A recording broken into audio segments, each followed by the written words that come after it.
Hello guys! Hello! This is for Capricorn. Alright Capricorn, welcome dito sa aking channel. Kapalaran 888. Ano ba yan? Naging ano na tayo. Okay, so let's check Capricorn. Ano bang messages ang kailangan nyong marinig?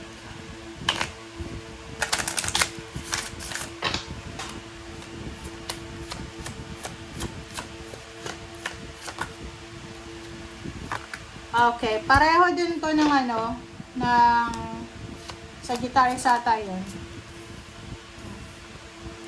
Capricorn, 25-7-31-4-22-4. Sinasabi ng baraha sa'yo dito na ang kailangan mo daw na bigyan ng focus ngayon. Parang nakikita ko, may mga single dito or single in a relationship, boyfriend, girlfriend na Capricorn, babae ka man or lalaki. Pero nakikita ko na kung yung karelasyon mo ngayon, mahirap. Wala siyang pera, wala siyang ari-arian, wala pa siyang napatunayan. Nakikita ko na hindi ka focus sa kanya para magpakasal. Parang nakikita ko sa kanya na gusto mong makipaghiwalay na as soon as possible. Kaso lang siguro masyado siyang mabait, ayaw mo lang siyang masaktan.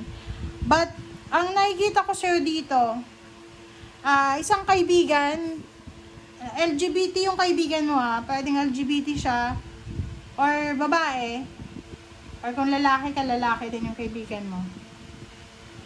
I-impluwensyahan ka niya sa buwan ng June, July, August, hanggang September, October, November, December, basta sa remaining months ng 2026. Nakikita ko sa'yo dito na impluwensyahan ka niya para maghanap ng ibang tao na makakarelasyon. Magiging sobrang wise ka dito. Kung dati ay nakipagrelasyon ka sa unemployed na tao, ngayon, tumaas yung pamantayan mo. Tumaas yung, anong tawag dyan? Anong tawag dyan? Pamantayan ba? Panuntunan. Parang ganun. Tumaas yung gusto mo ganito, ganyan. Perfect. Gusto mo perfect. Gusto mo may trabaho, mabuting tao, ganyan. So, nakikita ko sa'yo dito na bibigyan ka ng options and choices ng universe. Okay? Kasi gulong-gulo ka Gusto mo makipaghiwalay pero hindi mo magawa. It's because naaawa ka. And the universe is fair. Diba? Alam nyo na fair and just ang universe. Kailangan wag tayong Kung ayaw na natin, pwedeng applicable din yan sa relationship or sa trabaho. Kung ayaw mo na sa trabaho, umalis ka na. Hindi yung naandyan ka, sinesweldohan ka, pero sinasabotahe mo naman yung trabaho mo. Diba? So, yun. Pwedeng 4 kayong magkakaibigan, 4 kayong magkakasama, sabay-sabay kayong mangangarap, sabay kayong magta-travel, sabay-sabay kayong maghahanap ng karelasyon. Ang focus nyo ngayon is ibang lahi guys. Ibang lahi or Pinoy na may edad na. Ayaw nyo na ng bata. Okay. Please comment down below if you resonated. Ang nakikita ko rin dito, mayroon ditong pwedeng literal to. Literal. Nasa ibang bansa ka. Europa, Amerika. San pa? Canada. May mga batas sa Canada or Amerika, Europa na kailangan mong sundin. So, medyo nagpapanik ka din kasi pwedeng apektado niyan yung trabaho mo.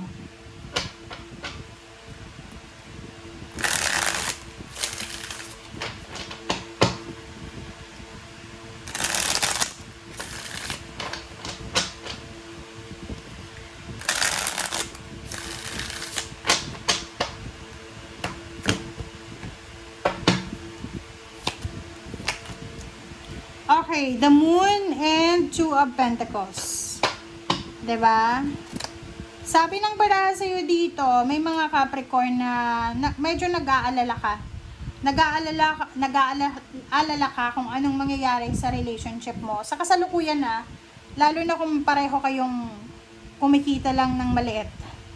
Okay? Hindi kayo parehong mayaman, wala kayong ipon. So, nakikita ko sa'yo dito na medyo nag-aalala ka kung anong mangyayari sa future mo kasama yung taong kasama mo sa ngayon. 'Di ba? Ang sabi ng baraha sa'yo dito,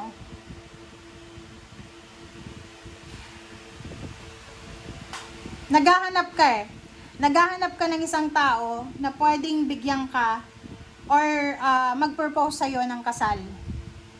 And at the same time, hindi lang kasal yung ipopropose sa'yo, kundi financial stability.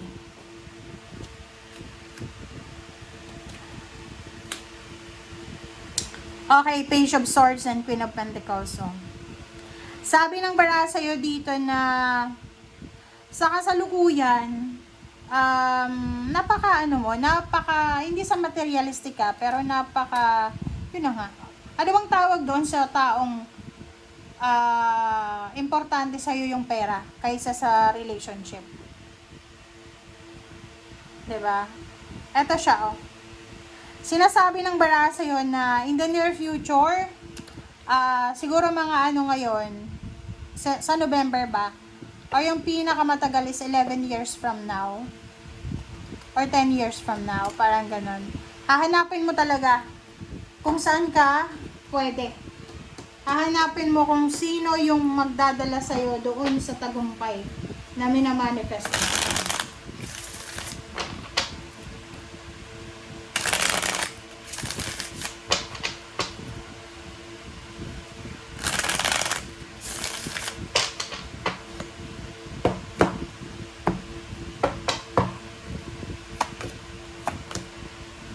Okay, 7 of Pentacles and 9 of Cups. So, diba? Ang nakikita ko sa'yo dito, ang nakapaligid sa'yo, materialistic na tao. Mga kaibigan mo, or siguro ang nakikita ko kasi dito, pwedeng lumaki ka na nahihirapan ka talaga sa lapik. Hindi ka blessed sa pagkakaroon ng mayaman na pamilya, na magulang, kung kaya understandable yung nangyayari sa'yo na gusto mong maging maginhawa yung buhay mo. And yung 9 of Cups dito, sinasabi ng baraha, okay, understandable yun kung bakit gusto mong magkaroon ng pera. Kasi parang nakikita natin, mas matimbang sa'yo yung salapi kaysa sa relationship. Nahirapan ka na. Hirap na hirap ka na sa pag-assemble ng buhay mo. Assemble talaga. Nahirapan ka na sa pagmamanage ng buhay financial mo. Parang breadwinner ka ba? Kasi parang pagod ka na sa pagmamanage ng kinikita mo. Kasi kailangan mong magbigay sa parents mo, magbayad ng bills mo, parang ganun. Kaloka.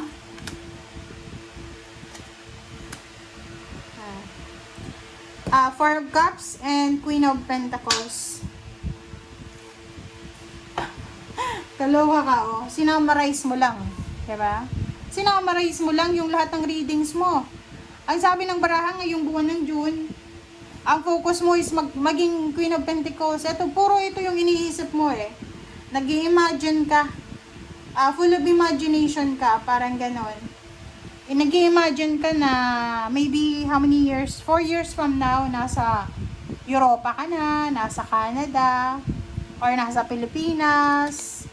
Basta, nag-i-imagine ka na, iniisip mo na 4 years from now, magiging sobrang mayaman ka na. Stable and secured. Diba?